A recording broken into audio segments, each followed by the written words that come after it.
This is my elps final presentation, and I'm doing my topic on standardized testing and race. So here's just a quick overview of what I'll be talking about throughout my presentation. I don't know if you can see it in the corner. First, I'll just do an introduction. I'll kind of introduce the topic, talk about the main gist of the whole thing. Then I'll go into standardized testing and kind of explain what that is um, and just give some more detail on that. And then I'll go into more of like the actual topic and focusing on the negative effects of standardized testing and what that looks like. Obviously, there are a long list of the negative effects of standardized testing and all of the negatives that go along with it. So I'll just kind of cover the main points that I think are the most important or that were the most shocking and interesting to me. And then next I'll talk about race, and I'll just give a brief little definition of what that is before I get into how that correlates with race. So that is going to be my next topic on how standardized testing is negatively correlated with race. I think there's a lot to look at behind that. Lots of research has been done on that, and lots of different perspectives and ideas that go with why it is negatively correlated with race. Then I'll just give some more information and I'll go into my conclusion and my citations. Okay, so introduction. It's no secret to anyone in the education field that standardized testing is an inaccurate representation of a student's knowledge. It's not fair to give everybody the same test because not everybody is on the same level. So it's also no secret that the test was designed to be fair, but it's actually the quite opposite of fair and contributes more harm than good to students, especially those that are part of a minority group. By that I mean that it's not fair because not everybody gets the same resources, not everybody is on the same playing field across wherever a standardized test is given. Standardized testing versus race is an area in which there's been lots of research, like I mentioned a few minutes ago, and lots of findings that the two are negatively correlated and now and how they always have been. So now I'll go into the standardized testing. Standardized testing is basically a test that's so-called fair. And throughout the presentation, I'll just keep mentioning that word fair with quotation marks. I think that's a very big thing to highlight, is that this idea of a standardized test was created so that all students could take it on a fair playing field. But actually, you'll see throughout the presentation that nothing about it is given to students on a fair playing field. All students have taken a standardized test in their life, whether it be a high stakes one like ACT or SAT, which used to be required to have a certain score to get into colleges, which, speaking from personal experience, I had a terrible ACT score and I did not want to use it. And I was lucky enough that I could use my GPA as well instead of submitting that. But earlier, when this was first introduced, you had to show a ACT score and have a minimum score to get in. There's also lower stake like standardized tests. I took one called a MAP test or an NWEA test.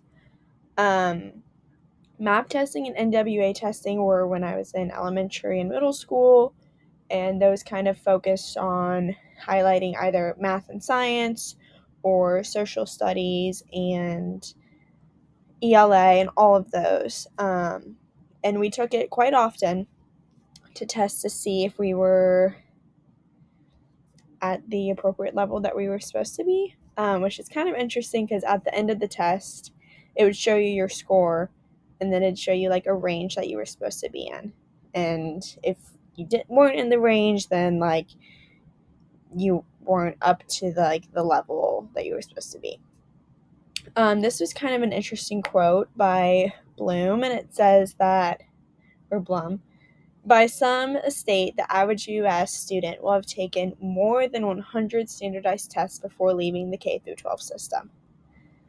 I said that a standardized test is designed to gather an idea at where the student stands in a certain subject and how they perform in these areas. Obviously, with this quote, if each student has taken, on average, more than 100 standardized tests, that in their lifetime is taking away from critical time in the classroom that they could have. It's also affecting the teacher. The teacher has to use or teach the curriculum. Having a standardized test takes away from your time as a teacher, takes away from the content that you can teach. You have to incorporate days to focus on the test materials, like practice days. You have to incorporate days to actually take the test. So there's just a lot that goes into it, and it's taking away useful time and knowledge that these students could be getting. It also affects the teachers, which is pretty interesting. So here's some more negatives. I'll start with the quotes. One of them is, as clear evidence, the tests themselves are biased, which I can kind of go more into in the next few slides. It'll be more clear as to why they're biased. And then the other one is standardized test scores consistently vary by socioeconomic status as... Oh, I can't see that one.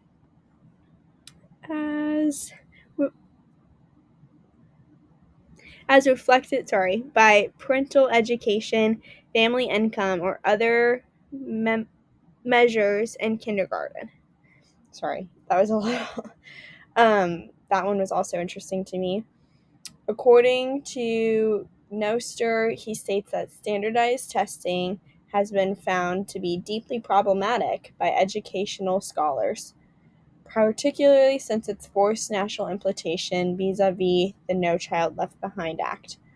The No Child Left Behind Act was an act that was created to where pretty much no child can be held back. It's the idea that like all children are moving up as one on the same playing field, which is where standardized tests come in, and they're giving them these tests to make sure they're all at the same level. It's a fair test. They're all taking it in the same environment, which is not true. Lower income schools have completely different environments than higher income schools. Also, the preparation behind them, they have not the same amount of resources. Nothing about it is fair. He also states, though, that since the implementation, the curriculum has taken a large cut in areas and topics covered in order to prioritize the information that will be tested. So that's kind of what I mentioned earlier, that teachers have to incorporate days into their year to plan around these standardized tests. They have to take away their valuable time. They take away stuff from the curriculum.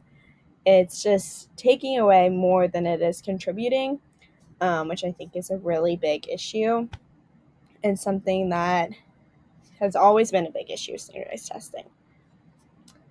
So now we'll go into race. This is just a little definition that I came up with. I said race is a large grouping of individuals who share commonalities, usually determined by physical traits like skin color, ethnicity, or culture, based on their ancestry. So how is race connected to standardized testing? Every single question except one in the New York State data on 4 SATs favored whites over blacks.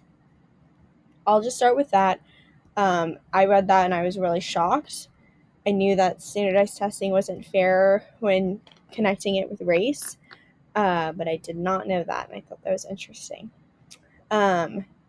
So I said an article about standardized testing and school segregation talks about the similarities between the two. It makes a lot of interesting points about how they can be seen or considered to be the same thing, which is something that I never really thought about or compared them. But when I was reading this article, I was like, oh, that makes a lot of sense to compare the two. So then again, I just kind of said that standardized testing was designed to be a fair test, but nothing about it's fair. The resources aren't fair, the distribution of those said resources is not fair, and the test itself is not fair. The better that the schools do on a standardized test, the better the funding and resources that they get, and they can give those to the students. The lower income schools have less resources and perform worse on the test. So it's kind of like an endless loop cycle, and it's not benefiting anybody, and it's not contributing to the knowledge that students can be learning. The article talks about how school segregation was ended for a lot of obvious reasons, but eliminating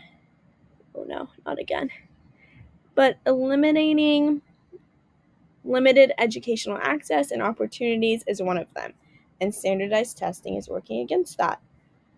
So the quote that I pulled for this was that school desegregation was an important and necessary step in eliminating the state-sanctioned segregation that limited educational access and opportunities to Black children throughout the United States. So I connected these two because standardized testing and the prep that goes behind it is limiting the educational access and opportunities to minority groups, which is the same thing that segregation did. It limited the schools that they could go to, it limited the resources they got. So desegregation of schools was supposed to get rid of that, but the tests have been designed and are still designed with the idea that a white male or wealthy individual will be taking it instead of a lower income student who will perform worse on the test. And then here's some other information. I said that another source mentions that on average, students of color score lower on admissions tests like ACTs and SATs. This would also explain as to why research talks about the racial gap in college admissions and even applications. Also, from the same article, it suggests that students who are part of these minority groups have higher rate and are not graduating, in which our society would lead to an unemployment. This is pretty self-explanatory, I think.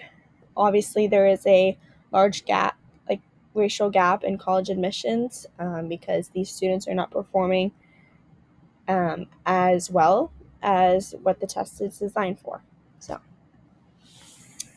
And then in conclusion, there has been many years worth of research on the correlation between race and standardized testing.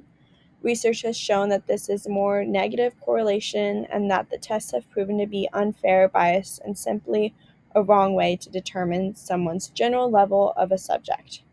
Research has also shown that standardized tests are designed for those who will perform higher, such as white males and wealthy, like I mentioned. Standardized testing has minimized the curriculum and created an education system designed for students to focus on a score. And resources for prepping for standardized tests are, again, not distributed evenly, and usually to students for which automatically gives a lower income students and minorities a lower chance of success on these so-called fair tests. And thank you. That is my presentation. It was kind of just a general idea and just a little touch of how severe this issue is. And here are my resources. Thank you.